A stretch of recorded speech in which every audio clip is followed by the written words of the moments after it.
Dari Ustaz Ansari, kita kembali ke hal-hal duniawi kan. Kadang membuat kita tidak bisa tidur. Jadi setelah tadi teman-teman remedial menyampaikan kendala apa saja yang dihadapi di lapangan, karena ini waktunya sudah mepet, sudah kita rangkum untuk apa kendala di lapangan. Kan.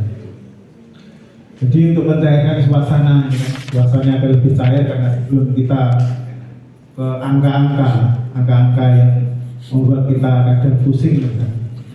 Jadi nanti saya akan berpantun, teman-teman bilang cakep gitu ya. Siap.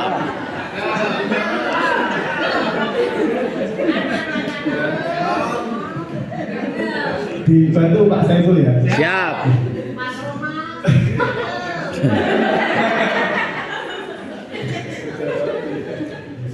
Kalau mau nabung di BMT Insan Mandiri. Cakep.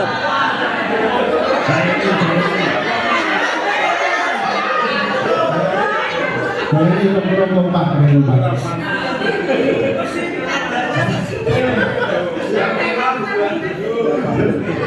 Kita ulangi berkompak. Kalau mau nabung di BMT Insan Mandiri. BMT Insan Mandiri, tellernya Mbak Pia. Bulan Oktober NPF masih tinggi. Cakep. Emang gak berbahaya tak?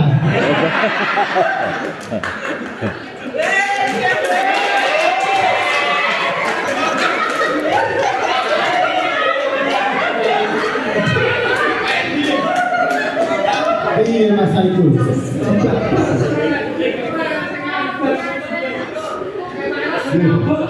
Ini untuk apa biar kita tidak tegang sebelum kita menghadapi angka. Ini apa yang tadi disampaikan teman-teman remedial memang benar. Untuk yang pertama memang ini penyebab terjadinya kemacetan. Yang pertama ini karena memang analisa yang kurang tajam. Tadi disampaikan Mas Tegar tentang 5C, ini dipelajari lagi. Ini singkat-singkat saja karena masih akan ada laporan angka-angka di sini. Jadi lebih hati-hati lagi dalam menganalisa pembiayaan.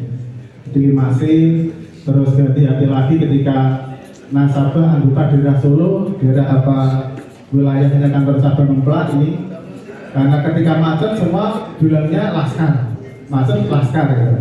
Kita masih kesulitan dengan menghadapi laskar ini.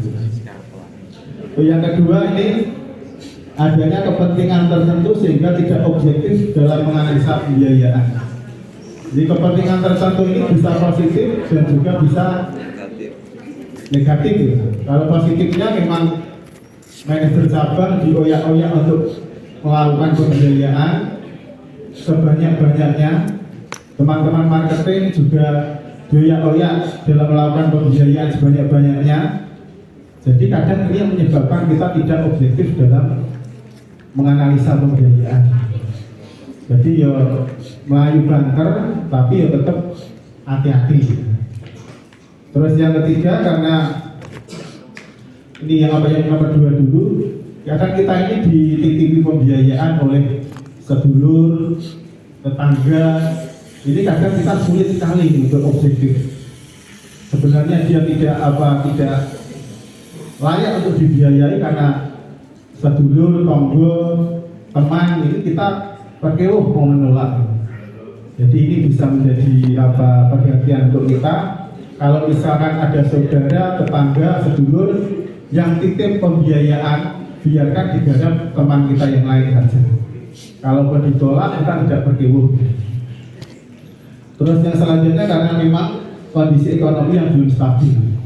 Jadi kita punya daerah pembiayaan di daerah mebel ini semua macet semua karena memang keadaan ekonomi yang tidak stabil.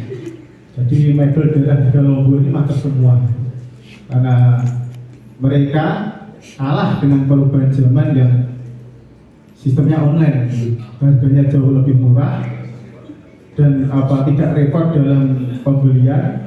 Jadi mebel daerah Galombo ini macet semua karena memang keadaan ekonomi yang belum stabil.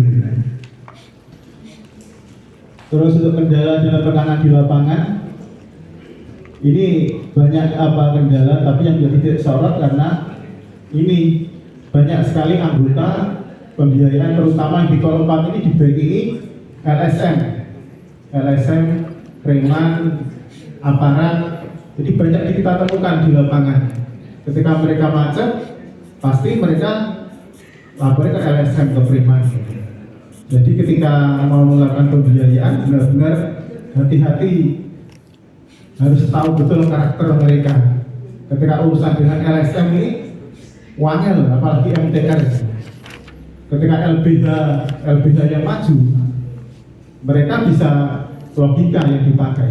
Jadi ketika kita melakukan komunikasi, melakukan perdebatan, kita memberikan jawaban-jawaban yang logis, mereka bisa terima. Tapi kalau MTR ini, mereka tidak bisa terima dalam alasan apapun. Jadi hati-hati ketika ada indikasi mereka MTR, mending nggak usah dibiayai. Untuk selanjutnya langkah-langkah dalam penyelesaian NPF ini, langkah-langkah penyelesaian NPF untuk SP 1, 2, 3 dijalankan. Terus yang tidak kalah penting, legal formalnya ini di administratif diselesaikan semua. Berulang kali kita sampaikan untuk cap jempol, tanda tangan buku anggota, simpanan pokok, simpanan wajib ditertibkan semua. Karena ini menjadi nyawa kita ketika terjadi sengketa ke depannya. Berulang kali ketika saya berkunjung ke cabang, pasti menyampaikan ini. Cap jempol, tanda tangan harus ada. Karena kita koperasi, kita melayani anggota, bukan melayani masyarakat. Dan syarat sah untuk menjadi anggota, dia harus cap jempol kiri, tanda tangan, membayar simpanan pokok dan simpanan wajib. Ketika terjadi sengketa, dicek buku anggota tidak ada cap jempol dan buku tanda tangannya, maka bisa dipastikan perjanjian ini batal demi hukum. Jadi bisa dikatakan perjanjian kita akan kita ini ilegal karena kita melayani bukan anggota kita. Jadi kelihatannya hal sepele, tapi ini menjadi nyawa untuk kita karena syarat sah menjadi anggota ya ini cap jempol kiri, tanda tangan, membayar simpanan pokok dan simpanan wajib. Jadi ini tertibkan kembali teman-teman. Untuk apa eksekusi jaminan ini nanti bisa koordinasi dengan teman-teman remedial. Dan untuk nasabah atau anggota yang jatuh di kolom 4, ini harapan kita untuk SP1, SP2, SP3 ini sudah selesai dijalankan. Jadi ketika jatuh di kolom 4 ini sudah wes dari eksekusi, opo dari ketika kita sudah memiliki akun lelang, dilelang saja. Ketika sudah di kolom 4 tapi belum ada SP1, 2, 3, kita balini dari awal. Jadi dijalankan lagi SP1, SP2, SP3. Dan yang tidak kalah penting, form penanganan kredit macet nih. Form penanganan ketika berkunjung ke sana, ketemu orangnya, dia tanda tangan, ada surat keterangannya, ini dijalankan lagi di bawah teman-teman marketing dan remedial. Ini kelihatan hal sepele lagi, ternyata ini menjadi syarat untuk mengajukan kita lelang di KPKNL. Kalau tidak ada itu, tidak bisa untuk kita ajukan lelang. Jadi form kunjungan ini diaktifkan lagi.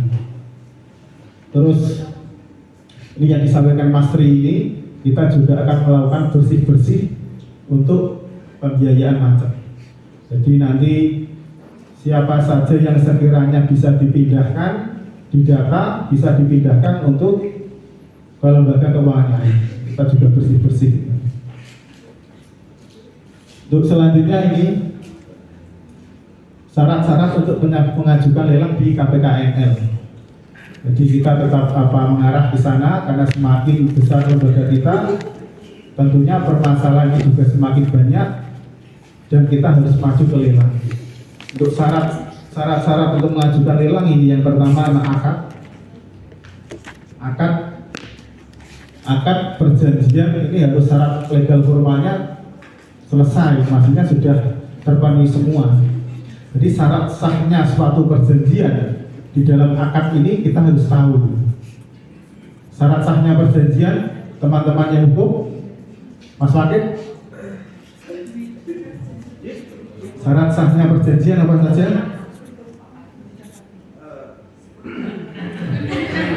Mas pelajaran ini kan berdua kita.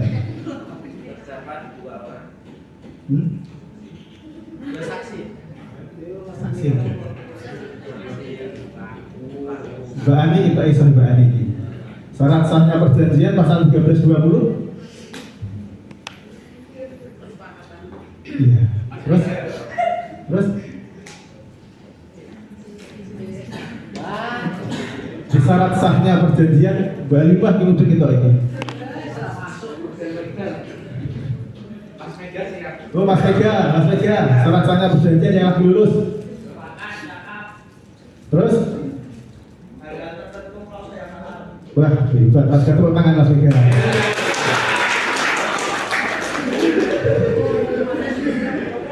Jadi syarat sahnya suatu perjanjian ini dalam 13 pasal 1320 KUA Perdata.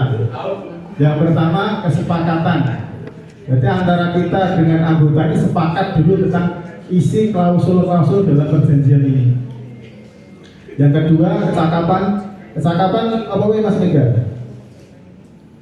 Yang dimaksud kecakapan di dalam hukum.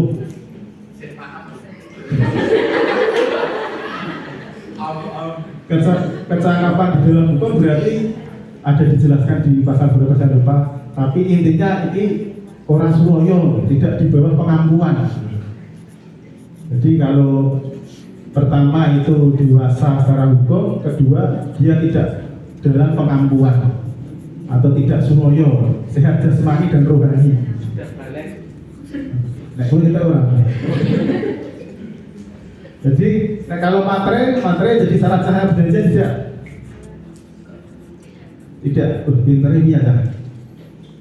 Syarat materai ini misalkan ini Mas Rahmat dengan Mbak Muna ini melakukan perjanjian yang barungan ya. Ketemu yang barungan terus gaya perjanjian yang kono ya. Boleh ke materai gak enek itu boleh ke materai. Kalau kasus seperti ini sah atau tidak perjanjiannya? Oke Mas Mega? Sah. Karena materai bukan menjadi syarat sahnya suatu perjanjian. Materai hanya bersifat sebagai pajak yang diberikan untuk negara ketika akad ini tadi dijadikan bukti dalam sebuah proses persidangan. Jadi materai bukan syarat sahnya suatu perjanjian. Jadi misalkan Mbak Muna sama Mas Rahmat tadi dari perjanjian yang barungan tadi ditulis tanda tangan sah Mas. Jadi kalau misalkan itu nanti jadi sebuah bukti untuk melakukan persidangan, tinggal dibawa ke kantor pos dicapkan untuk pengganti materai. Terus ada yang ketiga tadi sebab-sebab yang halal, ya Mas Mega. Dan ada hal tertentu sebab-sebab yang halal ini bukan berarti halal menurut apa ini halal menurut hukum. Jadi kalau misalkan perjanjian di dalamnya terkait dengan narkotika atau tidak kriminal, dinyatakan gugur perjanjiannya. Jadi di dalam akad kita ini ada klausul yang menyebutkan 4 kali pembayaran atau 4 kali tunggaan terjadi berturut-turut atau akumulasinya, maka lembaga berhak untuk mengeksekusi atau mengambil alih jaminan atau agunan di dalamnya. Ini ketika akad mohon disampaikan kepada anggota. Jadi biar anggota ini tahu isi dari klausul perjanjian ini. Apakah ini melanggar hukum dengan ada klausul seperti ini? Tidak.